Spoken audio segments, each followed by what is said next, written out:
Welcome to Three Men in a Blog. It's our end of the year review edition. No First Minister's questions. They don't sit in the chamber during the holidays. What politicians ever do unless there's a war. They'll be lying, slightly inebriated somewhere, I should imagine. Possibly like me, too much malt whiskey in them. Mm-hmm. Welcome to my regular guests, Norrie Stewart, Phil Attridge. Well, guys, how's Christmas been for you so far? Yeah, very enjoyable. Without exposing your... Very enjoyable. So you weren't found in a gutter anywhere, and you didn't end up in A&E. No, not That's at all. good. Not at all. We've heard Norrie's story, but I don't think it's broadcastable. No, we'll just leave that. Mine, as I said, realised I've been to 4 dinner parties since last Friday, so looking forward to a bit of a rest. Goodness knows, New Year always rushes up so fast. However, as a year, let me just say a few words about... We've now been recording Three Men in a Blog for a whole year. We started in January with this current series, and we agreed to meet every week to record. Simple, like being in a band, you know. The very first level of any creative thing is you meet once a week to do it, which is what we've succeeded in doing for a whole year, so congratulations to all of us. And we're still here and heading into the new year with some extra projects in mind. We're looking at, I've been sitting there looking at a recording of a Constitutional Commission debate in Parliament. It looks very interesting, so we could be developing a bit of stuff there. However, as a year, we started, it's really been a year of Joanne Lamont, because I don't think she only took over as leader in January at the turn of the year. Watching a development or non-development, depending on which way you look at it. Well, what kind of a year do you think Joanne Lamont's had, Phil? Leader of your party. Yeah, I know. Not particularly good at. Blushing? Blushing? No. That's probably a post-alcoholic flush. No, it's not really. Not particularly good for a leader, because there's quite a few things that Salmon has done, you know, particularly with the colleges and everything else, but she spent far too much time actually personalising everything, which I find is very, very negative. And also listening to the hordes behind her banging desks. She's a school teacher as well, and she obviously can't keep her class in order. She's had some good scores, but on the whole, you know, you think, oh, good, she's actually getting there, and then next week, back again to the personalising or the same bunch of, really, at the end of the day, bunch of trite questions. I mean, she was getting pantomimed last week. For the very point that you make week in, week out. Her speech. She needs to do speech right, there's no doubt about that. She grips a speech and she reads from her speech, and Nicola Sturgeon was going like this, holding a piece of paper in front of her, shaking it while she was speaking. Well, on her own. I mean, if she's doing a talk on her own, and I've seen her at a few things, she comes across as really nice, very sincere and everything else, non-personal, actually political. Whereas a lot of this is, I mean, these, you know, and the way she reads it as well, it's somebody sitting making up smart remarks, sound bites. I'm sorry, she should be talking to the population and being serious, not talking to the press for sound bites. What do you think? I mean, I think the problem is she's leader of the gang. Yeah. Only she's not quite leader of the gang. No, she's not really leader. She's not really in control. And her Sarwar, our deputy, is really the boss. She certainly doesn't look like top dog. And I think she's been getting bad advice. Because, well, having said that, she did have a terrible Newsnight Scotland interview, and she got ripped to pieces. But normally... Not Newsnight, it was the Scotland STV Tonight. Scotland Tonight with Bernard Ponsonby, yeah. I mean, she got ripped up there. I mean, she just wasn't prepared. But any other time I've seen her, she's done quite well on that one-to-one, answering the questions, talking about what the policy is. But it's incestuous. That's the feeling I get. The banging of the desks is about trying to encourage her. Yeah. We're all behind you. You know, great, you're a great leader. And she isn't. So somebody has to be honest. She either has to write her own speeches or they need to get somebody who's on the same wavelength, because her delivery is crap. She's still nervous, shaking her hands. I mean, the BBC Scotland Shire did a list of presents for people, and I think her present was a new speechwriter. Yes. Definitely. My present to her would be for her to stay in the bunker, because she's not doing anything for the Labour Party at question time. Who's her deputy? Farmers. No. Yeah. Oh, of course, so she doesn't have a deputy in the Parliament. No. I mean, the whole thing is really strange. It's the weirdest setup. Oh, they've also, the Labour Party have announced they're seeking a new chief executive in Scotland. And the job description means that this new chief executive in Scotland is answerable to Lino. Yeah, but see, that's the whole point. Responsible to London, not to her. Whatever they call it. She won't be even in charge of her own executive, her own office administration. But the whole thing, I mean, it's this smokescreen of we're the Scottish Labour Party. No, you're not, and we all know you're not. They're the Labour Party in Scotland. It's, it's not the Scottish Labour Party, whatever they call it. They can't. They're not doing what they should be doing, which is basically attacking Westminster Tory Liberal policies. That's where they should be. They'll be able to attack the SNP on the side of that, but they look parochial. Yep. Okay, well, what about Alex? You first. I think he's kind of lost the plot a bit towards the end of the year. He needs to mix it up a bit. I've always liked him when he did the one word answer things. You know, he's fighting a corner that's always going to be difficult, because they're after him. It's personal, and they're after him, and I don't see that changing. No, it won't change, I because don't that's see him growing up next year. No, that's the style of politics that's come from America, and which means he has to pull himself above it. He has to get sharper, concise, and basically stand up, bang, bang, bang, sit down. He has to look like a mature politician. So he's not had the best year. Well, the end of the year, I think he got dragged into a fight that he really wanted nothing to do with. I mean, the Edinburgh Agreement, at least, is quite it's an achievement. To get the agreement of the UK government that a referendum will be binding and to cooperate. They didn't. They don't have to. Look at the Spanish situation. Well, considering after the huffing and puffing I'm that you sorry, were getting if from we Westminster. get a yes vote in 2014, you've got a general election, a British general election in 2015. One of the main problems will then be for the SNP is everybody will get the best deal for England, Wales, Ireland. That will be part of their platform. The SNP will have to, well, presuming it's the SNP that do the negotiation, but they will have to fight tooth and nail for every inch of the sea, every single everything. Yeah. It'll go on for years. And Well, that's the truth. what about you? Do you think what Salmon does Salmon have from your perspective? Not particularly well. Not when Steve Bell does a cartoon with his four faux pas and he's got his unionist knicker, he's got his freedom knickers around his ankles, from the colleges, and changing the record. Maybe a bit too complacent, a wee bit arrogant, a wee bit of a smug Alec. Been seen to literally almost, get with Murdoch, people like that. I mean, I know the opposition played that up a bit more, considering they were very, very, very Close, at least. Yeah. But bear in mind, he was UK politician of Last the year. year. Last year, and that might have got him. So you can't get much higher. But he's got a massive problem with the press. Yeah. Because there's nothing goes in the press that's positive. No, Nothing. but on the It's all whole, negative. he's still weighing above the others. He can have off weeks at the Scottish First Minister's questions, or whatever. He bounces back because, again, he has problems. But again, it's not that he's that brilliant. It's just that his opposition is just really not there. It just isn't their effective opposition against him. So he definitely comes out the winner. So as far as I'm concerned. we had new leaders for the minority parties, even if we include the Greens, because Patrick Harvey, prior to the 2011 election, he was a joint leader, wasn't he, before then, and now so he leads the Greens on his own in Parliament anyway.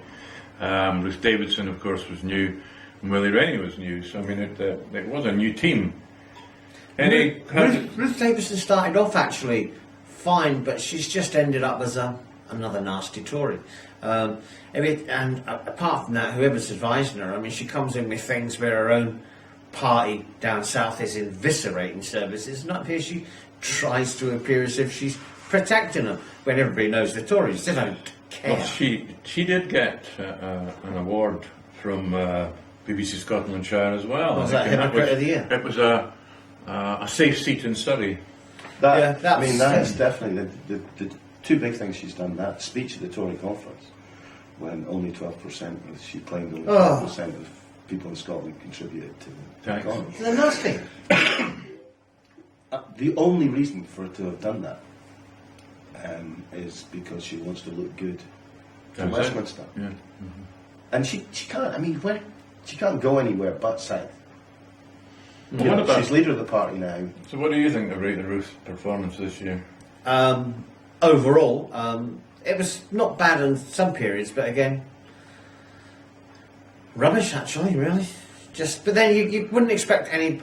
She represents an almost extinct party. They're only anywhere through list seats or everything else. You know, she's got progressively worse. She started off not bad actually, but she's definitely not like her predecessor. But given the drubbing the Lib Dems took at the 2011 election, which to some extent, without doubt, was a result of the Lib Dems going into coalition in Westminster, and there was a reaction in Scotland to, especially about the student tuition fees and all the rest of it. He was handed a tough. He took over a tough. It was a tough job. So how's Willie Rennie done? He's got better. I mean, he has got better. He's worked out that. I mean, this nursery thing that he keeps coming back to is obviously they see that as a mainstay plank. It isn't. I mean, within the context of the constitutional debate, but he can't go anywhere either. What's he going to say? You need to put more money into colleges. Well, go and ask your government and give something to put into colleges. It's kind of difficult. The other weird thing about this year is the number of times Joanne Lamont led with a question that's been followed by Ruth, that's been followed by Woody. Yeah, he seems to do a job of appearing reasonable, except it comes across half the time as craven and insipid. The only one time I've heard him, and it's where he actually put Salmon on the spot, and then Salmon just chose to ignore it, was the bit about McGrahy, which was the fact that it was Scottish judges, that did it, and it was. I mean, I'm under no impression that it was a fit-up, but it's this whole idea. But it was an independent Scottish court, so there's been umpteen. At the end of the day, it was another British court. There just happened to be Scottish judges where he was fitted up, and Rennie quite rightly wanted to have an inquiry because he was worried about the integrity of Scottish justice, and that's Scotland has its own legal system, and its integrity must be protected. That's an issue that's not. Salmon ignored that. That's an issue that's not yet resolved. Quite clearly, that carries on into this year. Overall, what about the Parliament as a whole, not just the leaders? How's it done this last year? We watched it every week. We've not missed. Well, certainly for me, I'm disappointed in the way that the Labour backbenchers have acted. This banging the table stuff. It's just schools room stuff.